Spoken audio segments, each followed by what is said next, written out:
In the name of the most holy and undivided Trinity, it having pleased the divine providence to dispose the hearts of the most serene and most potent Prince George III, by the grace of God, King of Great Britain, France, and Ireland, Defender of the Faith, Duke of Brunswick and Lunenburg, Arch-Treasurer and Prince-Elector of the Holy Roman Empire, etc., and of the United States of America, to forget all past misunderstandings and differences that have unhappily interrupted the good correspondence and friendship which they mutually wish to restore, and to establish such a beneficial and satisfactory intercourse between the two countries upon the ground of reciprocal advantages, mutual convenience, as may promote and secure to both perpetual peace and harmony, and having, for this desirable end, already laid the foundation of peace and reconciliation by the provisional articles signed at Paris on the 30th of November, 1782, by the commissioners empowered on each part, which articles were agreed to be inserted in and constitute the Treaty of Paris, proposed to be concluded between the Crown of Great Britain and said United States, but which treaty was not to be concluded until terms of peace should be agreed upon between Great Britain and France. His Britannic Majesty should be ready to conclude such treaty accordingly.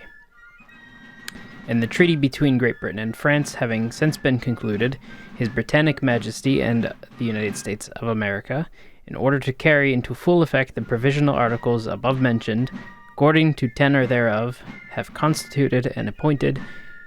that is to say, His Britannic Majesty, on his part, David Hartley, Esquire, member of the Parliament of Great Britain,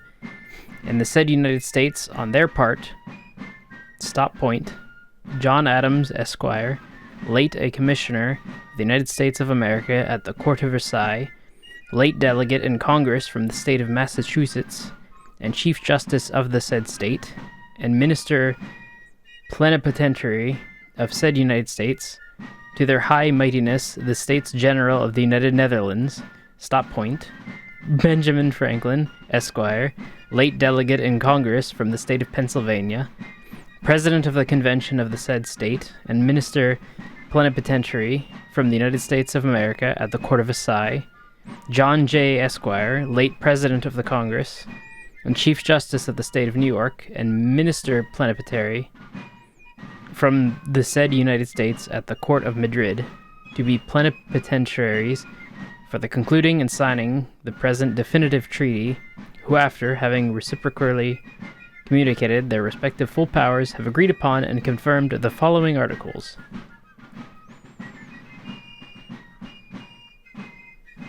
Article 1st. His Britannic Majesty acknowledges that said United States, viz., New Hampshire, Massachusetts Bay, Rhode Island and Providence Plantations, Connecticut, New York, New Jersey, Pennsylvania, Delaware, Maryland, Virginia, North Carolina, South Carolina, and Georgia to be free and sovereign and independent states, that he treats with them as such, and for himself, his heirs, and successors, relinquishes all claims to the government, property, and territorial rights of the same and every part thereof. Article 2, the second, and that all disputes which might arise in future on the subject of the boundaries of the said United States may be prevented, it is hereby agreed and declared that the following are and shall be their boundaries. From the northwest angle of Nova Scotia, that angle which is formed by a line drawn due north from the source of St. Croix River to the highlands, along the said highlands, which divide those rivers that empty themselves into the river St. Lawrence, from those which fall into the Atlantic Ocean, to the northwesternmost head of the Connecticut River, thence down along the middle of that river to the 45th degree of north latitude, from thence by a line due west on said latitude until it strikes the river Iroquois or Cataraqui, thence along the middle of said river into Lake Ontario, through the middle of said lake until it strikes the communication by water between that lake and Lake Erie, thence along the middle of said communication into Lake Erie, through the middle of said lake until it arrives at the water communication between that lake and Lake Huron, thence along the middle of said water communication into the Lake Huron, thence through the middle of said lake to the water communication between that lake and Lake Superior, thence through Lake Superior, northward of the Isles Royal and Philippio to the Long Lake, thence through the middle of said Long Lake and the water communication between it and the Lake of the Woods, to the said Lake of the Woods, thence through the said lake to the most northwestern point thereof, and from thence on a due west course to the river Mississippi, thence by a line to be drawn along the middle of the said river Mississippi until it shall intersect the northernmost part of the 31st degree of the north latitude, south, by a line to be drawn due east from the determination of the line last mentioned in the latitude of 31 degrees of the equator, and to the middle of the river Apalachicola, or Catahoche, thence along the middle thereof of its junction with the Flint River, thence straight to the head of the St. Mary's River, thence down along the middle of St. Mary's River to the Atlantic Ocean, east by a line to be drawn along the middle of the river St. Croix, from its mouth in the Bay of Fundy to its source, and from its source directly north to the aforesaid highlands, which divide the rivers that fall into the Atlantic Ocean, from those which fall into the river St. Lawrence, comprehending all islands within 20 leagues of any part of the shores of the United States, and lying between the lines to be drawn due east from the points where the aforesaid boundaries between Nova Scotia on the one part and East Florida on the other shall respectively touch the Bay of Fundy and the Atlantic Ocean, expecting such islands as now or heretofore have been within the limits of the said province of Nova Scotia. Article the 3rd. It is agreed that the people of the United States shall continue to enjoy unmolested the right to take fish of every kind on the Grand Bank and all the other banks of Newfoundland, also in the Gulf of St. Lawrence and at all other places in the sea, where the inhabitants of both countries used at any time heretofore to fish, and also that the inhabitants of the United States shall have liberty to take fish of every kind on such part of the coast of Newfoundland as British fishermen shall use, but not to dry or cure the same on that island, and also on the coasts, bays, and creeks of all other of His Britannic Majesty's domains in America, and that the American fishermen shall have liberty to dry and cure fish of any of the unsettled bays, harbors, and creeks of Nova Scotia, Magdalen Islands, and Labrador, so long as the same shall remain unsettled.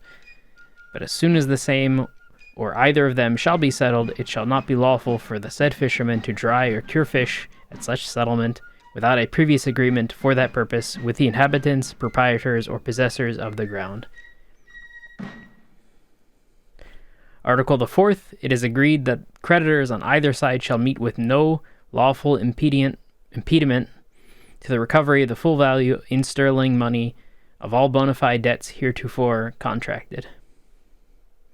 Article the 5th. It is agreed that Congress shall earnestly recommend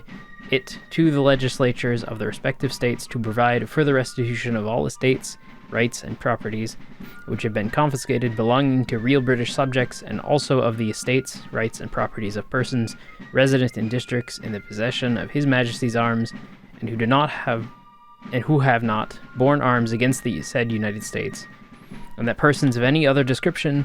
shall have free liberty to go to any part or parts of any of the 13th United States, and therein to remain 12 months unmolested in their endeavors to obtain the restitution of such of their estates, rights, and properties as may have been confiscated, and that Congress shall also earnestly recommend to the several states of reconsideration and revision of all acts or laws regarding the premises, so as to render the said laws or acts perfectly constant, not only with justice and equity, but with the spirit of conciliation, which on the return of the blessings of peace shall be universally prevail. And that Congress shall also earnestly recommend to the several states that the estates, rights, and properties of such last mentioned persons shall be restored to them, they refunding to any persons who may be now in possession the bona fide price, where any has been given, which such persons may have paid on purchasing any of these said lands, rights, or properties since the confiscation, and it is agreed that all persons who have any interest in confiscated lands, either by debts, marriage settlements, or otherwise, shall meet with no lawful impediment in the prosecution of their just rights. Article the 6th, that there shall be no future confiscations made nor any prosecutions commenced against any person or persons for or by reason of the part which he or they may have taken in the present war, and that no person shall on that account suffer any future loss or damage, either in his person, liberty, or property, and that those who may be in confinement on such charges at the time of the ratification of the treaty in America shall immediately set at liberty, and the prosecutions so commenced be discontinued. Article the 7th, there shall be a firm and perpetual peace between His Britannic Majesty and the said states, and between the subjects of the one and the citizens of the other, wherefore all hostilities both by sea and land shall from henceforth cease. All prisoners on both sides shall be set at liberty, and His Britannic Majesty shall with all convenient speed, and without causing any destruction, or carrying away any negroes, or other property of the American inhabitants, withdraw all his armies, garrisons, and fleets from the said United States, and from every post, place, and harbor within the same, leaving in all fortifications the American artillery that may be therein, and shall also order and cause all archives, records, deeds, and papers belonging to any of the said citizens, or their states or their citizens, which in the course of the war may fall into the hands of his officers, to be forthwith restored and delivered to the proper states and persons to whom they belong. Article the 8th, the navigation of the river Mississippi from its source to the ocean shall remain forever remain free and open to the subjects of Great Britain and the citizens of the United States. Article the 9th, in case it should so happen that any place or territory belonging to Great Britain or to the United States shall have been conquered by the arms of either from the other, before the arrival of the said provisional articles in America, it is agreed that the same shall be restored without difficulty, without requiring any compensation. Article the 10th, the solemn ratifications of the present treaty expedited in good and due form shall be exchanged between the contracting parties in the space of 6 months, or sooner, if possible, to be computed from the day of the signature of the present treaty, in witness whereof we the undersigned, their ministers plenipotentiary,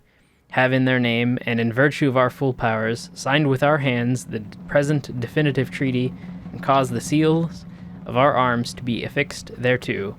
done at Paris this 3rd day of September, in the year of our Lord 1783. D. Hartley, John Adams, B. Franklin, and John Jay. That was a lot.